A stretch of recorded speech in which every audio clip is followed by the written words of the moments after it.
Hey, family, and thank you so much for tuning back into another amazing episode here on GEMS Podcast. With me in the hot seat is Mark Savant, and you already know me, Miss Genesis Amaris Kemp, the founder and host. So, Mark Savant began podcasting about 5 years ago. People started paying him to help grow their podcast, and Mark Savant Media was born. He offers podcast consulting, launch kits, and production. He also supports podcasters through a private mastermind community. The Podcast Savant Mastermind program offers clarity to podcasters via monthly training, support, promotion, networking, and more. If you've ever felt lost or lonely on your podcast journey, this network solves that problem. He is a passionate father, husband, and community leader. He believes the more you give, the more you receive. We've all heard that sentiment. And make podcasts simple by booking a call with Mark Savant. You'll find out more information at the end of the show. And today we're going to learn about what does it look like with fatherhood. We're going to learn about some of the other things that Mark has going on because he runs multiple podcasts. And then we're going to give you a glimpse of how to really move from being an employee to a business owner or doing something that allows you to turn your passion into profit. So it's a little bit of everything. So get ready to sit down and eat a good, delicious meal with lots of wisdom and gems. Without further ado, welcome Mark Savant. What's up? Genesis, glad to be here. Thanks for having me. My pleasure, Mark. So, wow, you have an impressive and versatile background. So, where should we start partaking? You want to start at the appetizer? And what would that be? Would that be fatherhood, transitioning from an employee to a business owner, slash just going into that unknown world of entrepreneurship? Because it can be very scary. And then just putting knowledgeable topics out on the airwaves via podcasting. Yeah, well, I love what you're doing, Genesis. You mentioned that you had a history in oil and gas, and now you're trying to evolve and grow into the next best version of yourself. And, I think that's so important. It's so important. And, historically, the dream was you go to school, you go to college, you get married, you have kids, you get the white picket fence. And I'm not saying that that's dead completely, but the world is so different now. Like the fact that you and I, for a very low cost, can have a conversation, we can network, we can get to know each other, and we can push this out to potentially billions of people for like pennies is like, it's unprecedented. And, growing up in a world where, we didn't even have cell phones. We had, pay phones, and we didn't have GPSs. We had road atlases and maps. The world is so different. I think it's really easy for us to not really recognize how amazing this time in human history is. There's problems, but there's so much opportunity. And that's really what I'm passionate about, Genesis, is how can I leverage these tools that are out there? How can I continue to innovate myself and innovate with these tools that are out there so that I can provide more value to others and get more value back, so I can provide for my family and my community and my loved ones.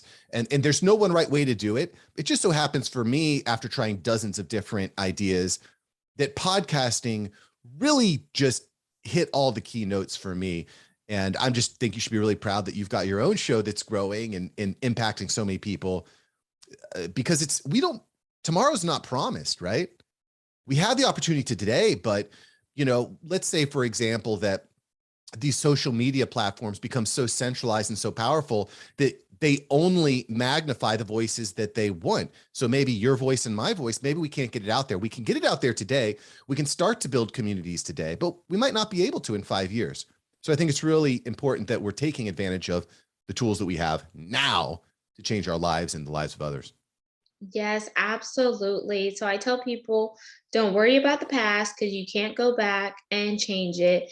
Be present in the moment because that's all you may get, because you don't know what the future holds. And don't try to fast forward to the future because it's not yours to create, because it hasn't happened yet. So Mark, I want to ask you about your background. Before you got into the podcasting space, what were you doing prior? So I was in the insurance industry. When I graduated from college, my father had or is an insurance agent, been an agent for many years, and I was looking for a job, didn't know what I wanted to do. I got my career here in business management and marketing, and he said, "Hey, why don't you come work for me in the insurance industry?" And I said, "Sure, sure." Mistake, non-mistake, whatever. But I ended up saying, "Sure, I will." And so I ended up doing that for several years, about 5, 6 years.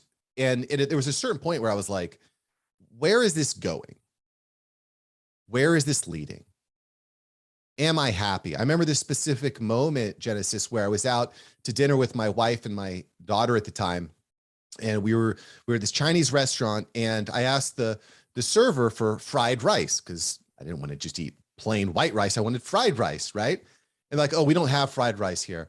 I got really upset, like unnecessary, like completely unnecessarily upset. Like, okay, well then I'll take something else, right? No, I was upset, and I made a spectacle, and I embarrassed myself. I embarrassed my wife. Someone from the table next to us told me that I was being really rude. It never happened to me before.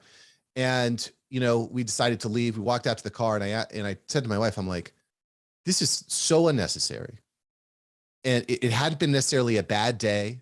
It had been just a regular normal day. And I recognized that I wasn't fulfilled on the inside, that the job that I was doing wasn't leading to a place that I wanted to be. I was waking up on Mondays like, hit the snooze. I don't want to wake up. I was living for the weekend. I couldn't wait for the weekend where I could get my freedom back. That's no way to live. It's no way to live. And so I started out on this journey to try to find something, to try to build something. I didn't want to be controlled by someone. I didn't want my boss to say, come in this date, you're going to make this much money. I wanted to control my destiny. And so that for me was that catalyst where I said something needs to change. I spent thousands of hours trying all these different projects. And I eventually learned that I was learning so much from podcasting, and I love the ability to create lots of content for the internet, which again, super powerful, super powerful. And I was learning so much from podcasts. I decided I'll start a podcast. So I started the Awesome Dad Show. And after a year, I recognized that nobody was paying me to teach them how to be a better father. People were paying me to help them launch their own podcasts and to grow their own podcast. And so that is where I ended up leaning. And to this day, it's growing. I'm loving it. And it never would have happened if I didn't recognize and make the change. I could have blamed others, but I took the responsibility on myself to take the action, to take the massive action. And I just, my only regret is I didn't start sooner. I love that. And I love hearing back end stories, because sometimes people see where you are now and they see the success, but they fail to go beyond the surface level and dig deep to see the start ugly moments and what was the catalyst that became the conduit for you to get to where you are. And I like to tell people, don't discount or discredit small beginnings, because those small beginnings are going to turn into those large wins. So I really want to commend you for just taking that journey, because in that incident, yes, you were ugly, you were nasty, you were snappy, or whatever people may have said, but that was a trigger that opened you inside and awakened you to say, okay, I am not fulfilled internally, so I need to change something internally so I can manifest it and materialize it externally to be firing on all cylinders and be my optimal self. Like, what was I created to do? And I want to challenge the audience to know your why. And once you know your why, then your purpose is going to become clear.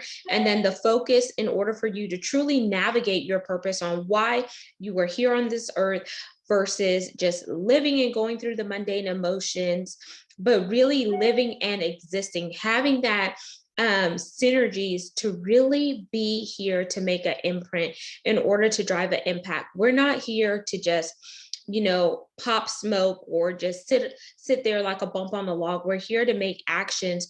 And if we touch one person, then we've done our job, because you never know who that person is going to go on and touch and really create that ripple and domino effect.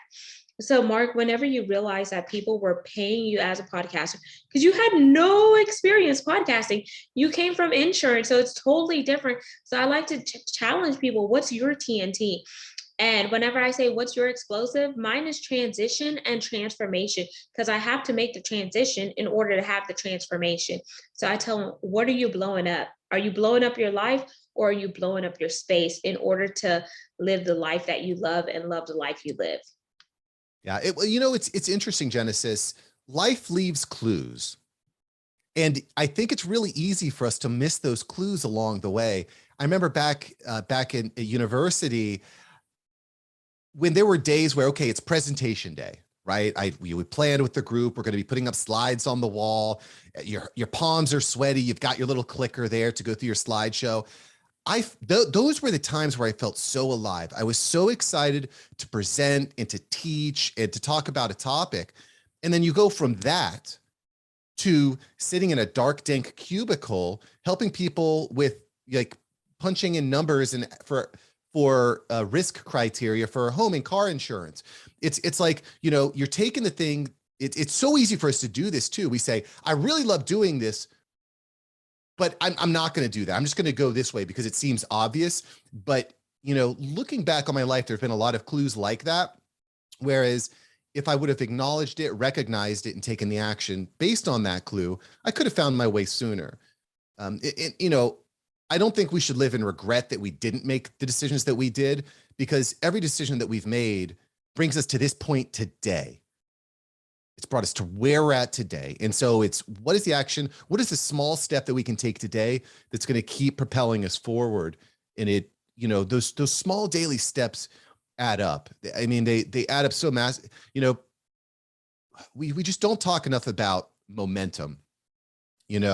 We like you said, and it's really wise. It's really easy to look at where someone is at today, but we don't look at all those small steps that generated momentum to get us to where we're at today. And that's something that is easy to look at retrospectively, but not as easy to look at in a forward thinking type of aspect. Yeah, absolutely. And thank you for adding that value there, Mark, because I tell people, in order to really see a full organism, sometimes it takes going under the microscope to see the things that you wouldn't have seen with the naked eye. And just to your point, just listening to those clues, I like to call them that discernment that we get, that gut instinct, or, that intuition that is prompting us that we need to do something, and that something is going to lead us down the right path. So, Mark, I know you help people launch and grow their podcast, and you definitely increase your subject matter expertise in the field as well as your overall acumen. So, what are some of the things that you've done to give you the success that you see today, as well as others? Oh, wow. Well, so whenever you're starting something new, it's scary.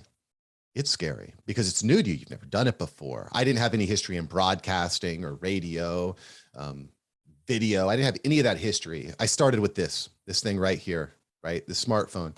And it's scary because you have to recognize that anytime you're trying something new, you're going to be bad at it and you're going to fail over and over and over again. But what ends up happening, I read this book by Tim Ferriss, The 4-Hour Workweek, which I couldn't recommend more. It's very life-changing in the way, and it was written 15 years ago, which is incredible because there's a lot of wisdom. But there's a concept in the book where he talks about getting comfortable with discomfort, because if you're going to have any sort of impact in this world, anything worth doing is not going to be simple. It's not going to be easy. You have to be comfortable with discomfort. And I'll give you a perfect example, and it's kind of funny to me how, for years, I would get this paralysis by analysis. I would be so stuck in making sure that all the I's were dotted and the T's were crossed and everything was perfect and the plan was perfect and the graphics were perfect and that we had the perfect website with all the perfect algorithms, the automations, and everything is perfect. But there's something really there. I think there's perfection in the imperfection. And when I've actually, and this might be I'm not a sadist or anything, at least I don't think I am, but I've almost got this point where I love that. I love the mistakes and the errors and the imperfection that come with doing something new. I recently started with a colleague of mine, a local cryptocurrency meetup group, right? So we meet once a month and we talk about cryptocurrency, right? Which I think is important. I won't go down that rabbit hole, but we talk about cryptocurrency, Bitcoin, Ethereum, et cetera. And so for the first meetup, we created a Facebook group and we invited a bunch of people. And the day comes, it's time for our big meetup. So I get in my car, put all my equipment in. We're going to be recording video, drive over to the site venue. The people that were supposed to set up the venue didn't. So I'm just quickly, it's 30 minutes ahead of time. So I'm moving all the tables around. I start setting up my audio equipment and my video equipment. Forgot my laptop at home. Crap. Hop in my car, fly back home, grab the laptop, get back to the scene, get it started. And my co-host gets there. It's about 10 minutes before the show is about to start or the meeting's about to start. I'm like, where is everybody? We had a bunch of people say they're going to be here, but where is everybody? The Facebook event had the wrong address on it. Oh, crap. Got to message everybody out. It's just a huge scramble at the last minute. Long story short, we started 10 minutes late. We had about 25 people show up. Everybody that wanted to make it made it. And it went great. It went fine. We collected emails. We made connections. People walked away with some different coins that they could invest in. And going into the event, the whole moral of the story is going into the event, I knew that a lot of stuff was going to get screwed up. And so when that happened, it wasn't as stressful as it potentially could have been. And, I just think that accepting that anytime that we're starting something new, there's going to be hurdles, mistakes, and errors is really important. I think it's also important to recognize that working with someone that's been through these things before and is maybe a few steps ahead of you can A, avoid some of the pain, but B, help you to get to the next level way more quickly. And I've started to put more emphasis on that, particularly with this Podcast Mastermind group, because the other thing you'll recognize when you're starting a business is that you might think that you solve one problem, but it ends up, well, actually, that's not the problem I solved this problem. And what I found was I was having conversations with so many people, Genesis, that wanted help with their podcast. They're watching all these different YouTube videos and they're trying to put things together, but it's just they're not getting the cohesive feel, through their show. But I'm talking to hundreds of people that I didn't have an offer for. And so I said, well, let's start up a mastermind program. Let's meet once a month. Let me give some curriculum. We'll work on things together. We'll give real feedback, not just, I like that, I don't like that type of stuff, but we'll actually help people improve. And that's been, to me, it's been one of the most transformative things that I've done in the past decade, because I just feel like I have way more impact on people. My cash flow is a lot cleaner. It's not feast or famine. And I've just seen the growth of my own shows and my own platform grow tremendously. So anyway, that's a really long-winded answer for saying, get comfortable with discomfort and just get started. So, Even though it was a long-winded answer, it was necessary, because you never know how it's going to help somebody that's listening to this segment via audio or someone that's watching the video. So I always tell people, never apologize for things that we do, because it's definitely going to help someone, whether you think about it or not. So yeah, definitely getting comfortable being feeling that discomfort or facing that discomfort, getting comfortable with not knowing how everything is going to come together in that congruent feel, and then realizing that just on the other side of that hurdle is the finish line. Like whenever you're watching like a track star, they don't just stop at that hurdle. They keep on, jumping so they could get to that finish line. And also another thing I would add here too, Mark, is just stay focused on your zone of genius, because when you're focused on your zone of genius, then you're going to be looking out at what's in front of you. You're not going to be distracted on what's to the left or what's to the right. So it's derailing you, because the minute you try to operate somebody else's gifts and talents, yours become stale, because you weren't designed to go through life the way that they were set up and positioned. But what you can do is embrace their differences and look for ways to complement one another via partnerships to really create those synergies. Yeah, you're 100% right. 100% right. It's really easy to get caught up in the flashy new business model that someone's doing, but staying true to yourself and really staying true to solving problems is important. I remember the first client that I worked with in my agency, it was a mess. I was making all these custom solutions for all these custom problems. It was a hot mess. But what happened was, after that first client, my second client had a much better experience, which was still a mess, but my third client got an even much better. And now I'm at a place here where I have a really clear process. I'm really clear on who I serve and the problem I can solve. And I'm at a point where there's lots of people I talk to. I say, hey, you know what? I'm not a fit. What my zone of genius is not a perfect fit for what you do. Here's a couple people that can help you. And I think people respect that, because if you try to bend too much to each client or each consumer or each listener, each viewer, you're going to break. And that's not good for anybody. So it's really, really profound advice, Genesis. It also, I'll add that it's not always obvious what your zone of genius is at first. You might think that this is your zone of genius and this is the person that you serve and this is the problem that you solve, but it ends up turning out that maybe it's a slightly different problem. Just give you an example of that. When I started my first show, the Awesome Dad Show, I wanted specifically to speak to fathers, inspire dads to be there, to be with their kids, to embrace the moments, to support their spouses. And what was interesting, Genesis, was as I looked at the data, as I looked at the analytics, the majority of my listeners were not even men. It was women. And I thought that was really kind of interesting because, again, it's not always, anytime you start a business or a show or a podcast, you're going to have a hypothesis of how it's going to work, but you have to be willing to look and adjust accordingly while still being true to your zone of genius, as you put. Yeah, absolutely. And I don't know if you saw my facial expression whenever you said it was women. I was like, wow, because sometimes we think one thing, but then the metrics and the data shows us something else. So we have to be willing to pivot and just say, oh, okay, well, maybe I was wrong, but I could always formulate a new hypothesis or introduce a scientific method in order to get me back on track. And I want to be respectful of your time, Mark. So I want you to share a little bit more about Mark Savant Media, maybe some of the highlights, and then we'll jump into the call to action. Yeah, well, at the end of the day, I serve people that want an effective podcast. They want a podcast that works for their business, that actually achieves a particular goal. And not everyone is super clear, again, on what their actual goal of their show is. I've worked with clients who think it's one thing, but after our first discovery session, realize it's not. But really, the goal here for me with the agency is, hey, let's take your idea, let's refine it. I'll use all the tools, all the resources, all my experience to make sure that you sound great, you look great, you're speaking to the right people, the show art is tight, the RSS feed is maximized, you've got your metadata, all that boring stuff is taken care of.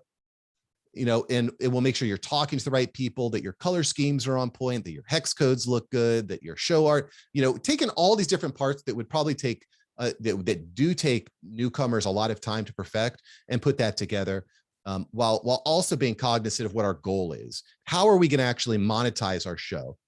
Because if there's, people say this all the time when I'm saying, why do you want to do this? Well, I want to inspire people, or I want to make change, or whatever. If making money is not part of your podcast goal, it becomes really, really hard to keep it going.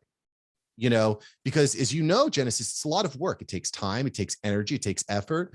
But once you're able to generate income off of it, and you can put the income back into the show, it becomes way easier. It becomes way easier and way more fun and way more productive. And so that's really what the core of my business is. It's helping people get to that point. I have a lot of tools and an awesome team that helps do that. And then, again, as I had mentioned, there's a lot of people that kind of want to build out their own infrastructure, which I think is awesome too, because we live in a day and age where you really need to have your own infrastructure. In which case, my mastermind program, which is only $25 a month to start, super cheap, super affordable. For $25, you can get in there, you can build out your own system, you can build out your own show, and you could really maximize the impact by getting a lot of really wise advice. I've got a lot of different worksheets. And I also just want to say that the mastermind program, the group program, is not designed to give you an additional job, because ain't nobody got time for that, right? It's not an extra job. It's 30 minutes a week, specific, actionable tasks that you can go through to elevate your show much more quickly, along with the support of people that are equally motivated. So that, to me, I've just been so amazed by the progress that people are having. Everybody that joins stays in the group.